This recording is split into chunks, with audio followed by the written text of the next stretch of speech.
I'm starting my wrap up for December. I'm trying something new. I did it before and I actually really liked it. Basically, I am gonna film a clip every single time I finish a book, so that way when it comes to the end of the month, I don't have to film like a whole lengthy video. The first read of December is Midnight at the Houdini. Basically, it is about a girl named Anna who is from a wealthy family. Her dad owns several casinos in Las Vegas, and she is really close with her best friend, who is also her sister, Emily. What ends up happening is Emily is getting married, and Anna thought they had this all planned out and everything like that, thought she would be in Vegas. Come to find out, the dad bought her a condo in New York to her dream of designer school. She got really upset with her dad, saying how could he rip the family apart, and the dad lets her know that she was the one that chose the penthouse, and so she knew about it. And so Anna was taken aback by that.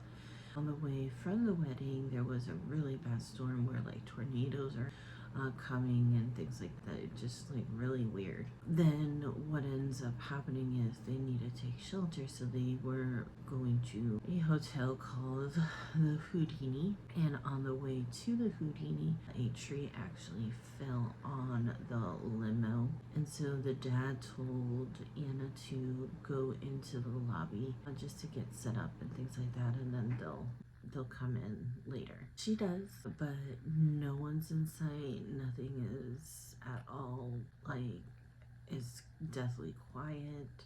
She does discover a white rabbit, and so she follows it, and then all of a sudden she fell through a trap door. She ends up in a library where she meets Max and finds out that there is once you go through the doors of the Houdini, you don't get out. There isn't a way to get out. And she doesn't believe in magic, so she's like, there has to be a logical explanation. And it's like her character goes through severe growth. Same with the dad. There's definitely not necessarily a twist, but basically Sebastian and Tony, who are the dad's partners with owning all the hotels, you have this very bad vibe, like they want to actually kill him. Not entirely sure why,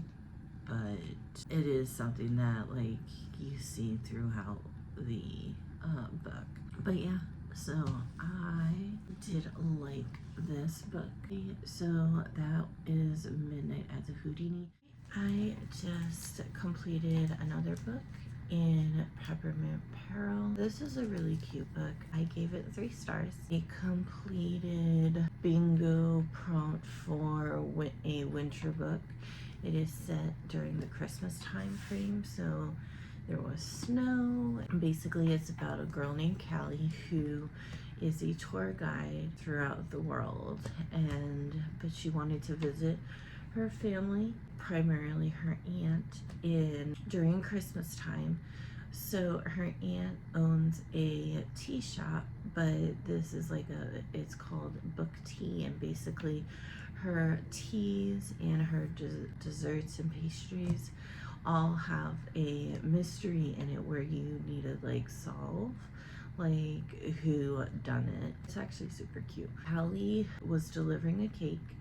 Used to be friend is wanting to put a engagement ring into the box, and so she did, and then long story short, the person his name is Ben, he was supposed to cut into the cake and propose to Amber, who is Callie's old friend's daughter, or I should say Sheila. Sheila's the old friend. And so what ended up happening was everyone was gathering around because the owner of this really nice mansion do a reading of the will, and everyone has their own secrets and things like that. Then a body turns up.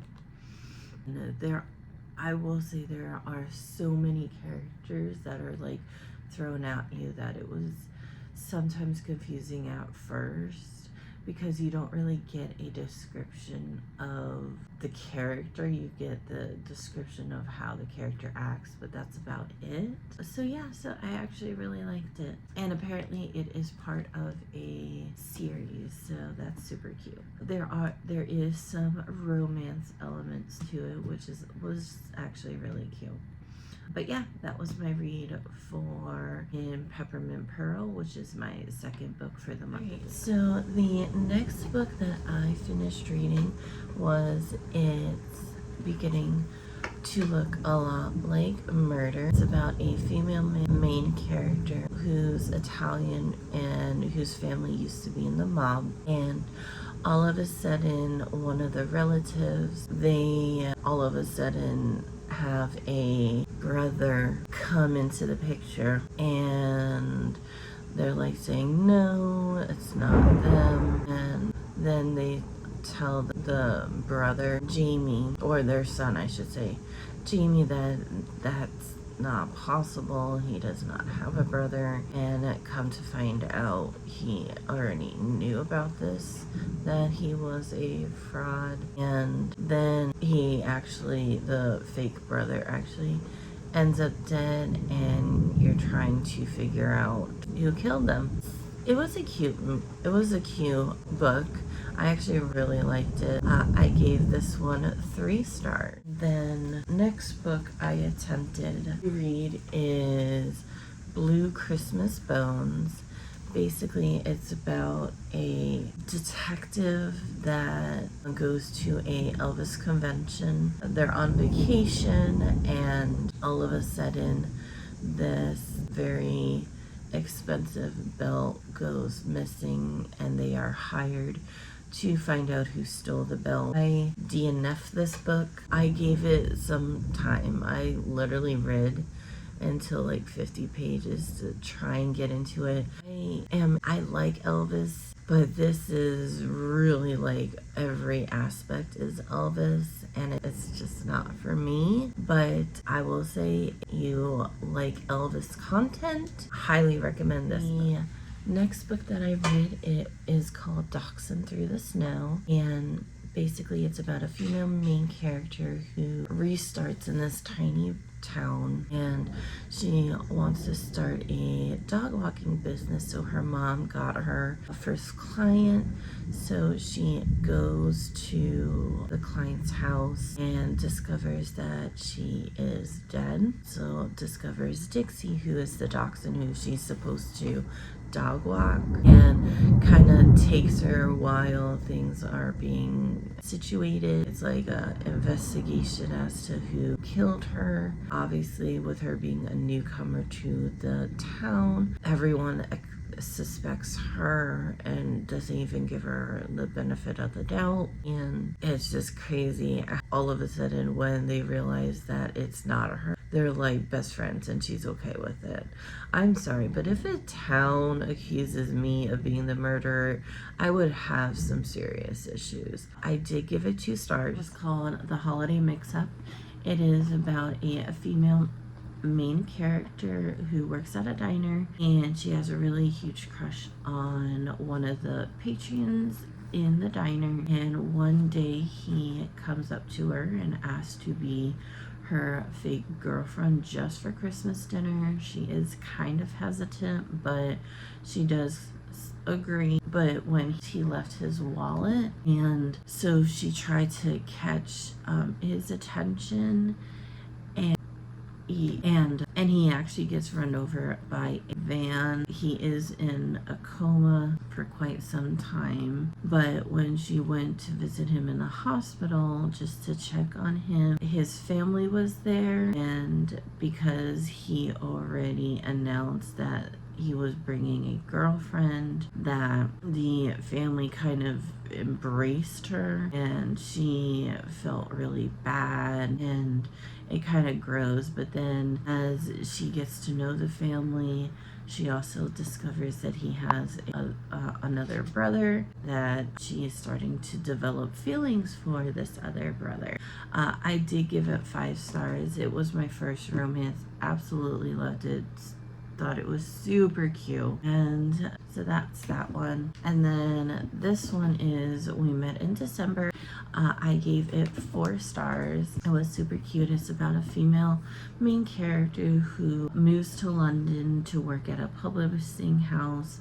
She is in a housemate situation, and she really connected with one of the housemates. However, the rule is no relationships. And so it's kind of, she goes on a holiday, and then when she comes back, she discovers the housemate that she has a crush on is secretly sleeping with another housemate.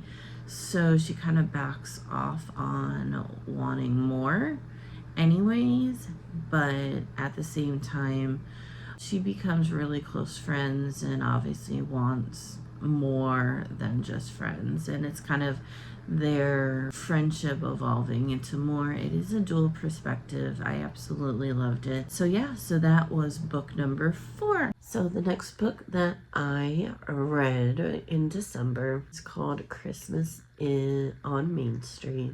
A girl named Emma who lives in a small town, and she owns her own website designing business, and little town does tiny village homes that they build for those in need that have nowhere else to go, and to help reduce homelessness. Her ex-husband just left after her kids were born, and she's tried to reach out to him to see if he wants to be involved in their lives. No response or anything like that. A guy named Jack, and Jack is actually one of the brothers that is his brother's name is Noah, and they've lived in Sapphire Bay for a while. Jack always comes out to visit from time to time. Jack and Emma meet at Jack's brother surprise wedding because he just turned 40 birthday party.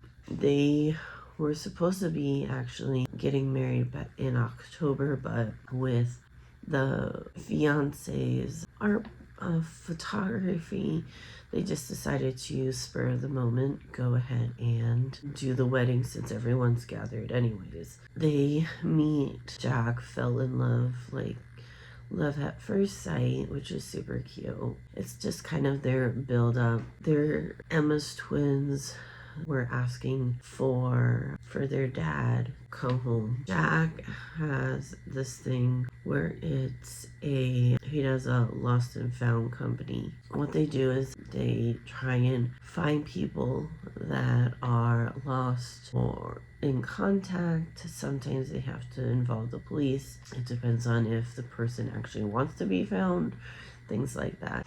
Honestly, the company sounds really freaking cool. He goes and he finds her ex-husband, shows up, and from there the father starts being more involved in the kids' lives. So it's just kind of them getting used to everything. He does come down and spends a weekend with them. This book, I did give it 3 stars. Absolutely love.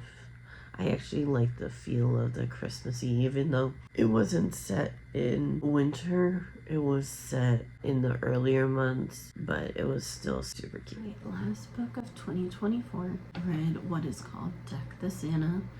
It is about a mom-daughter duo who own a hotel business, and they're visiting a town and kind of doing a grand, family reunion type ordeal during the holidays. And when they first arrive, there is a Nutcracker museum. The owner decides to let them do a sneak peek because they are doing inventory.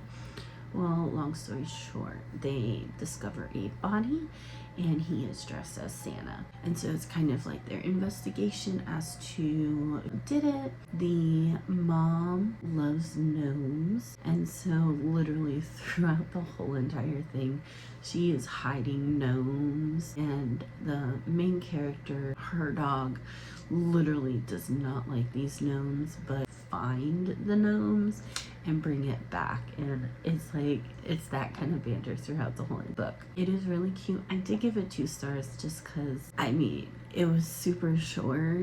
It did leave in a cliffhanger. It is part of a series. It may not continue, I don't know yet, but we shall see.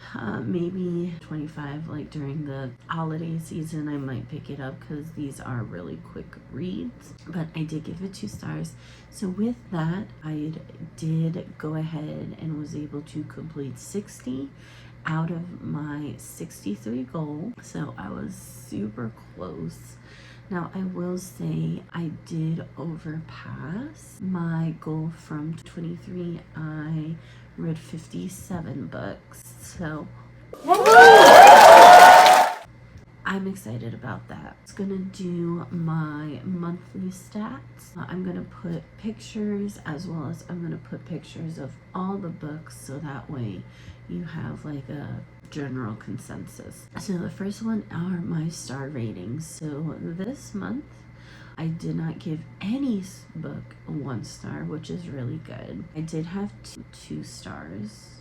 I had 4 3 stars. I had 1 4 star, and then I have 1 5 star.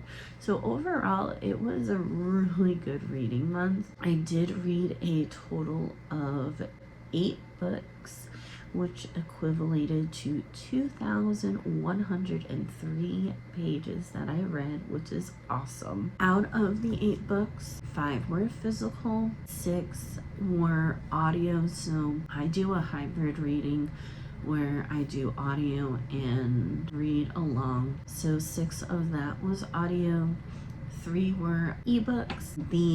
Out of the 8 books, I don't know how many were actual libraries, but I did go ahead and do a total library savings of $62.52 this month. The 2 readathons that I did partake in was Holiday Hell, and with all the books and everything, it was Team Santa. I was on the nice list.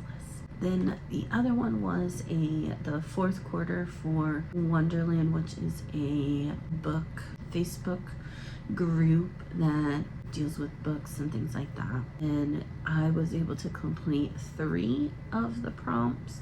I did not complete all of them though, unfortunately. That's pretty much all that I read in December. If you stuck around this long, do a Christmas tree emoji to represent December wrap up. Let me know if you have read any of the books that I have read, or what is your favorite read for the month of December.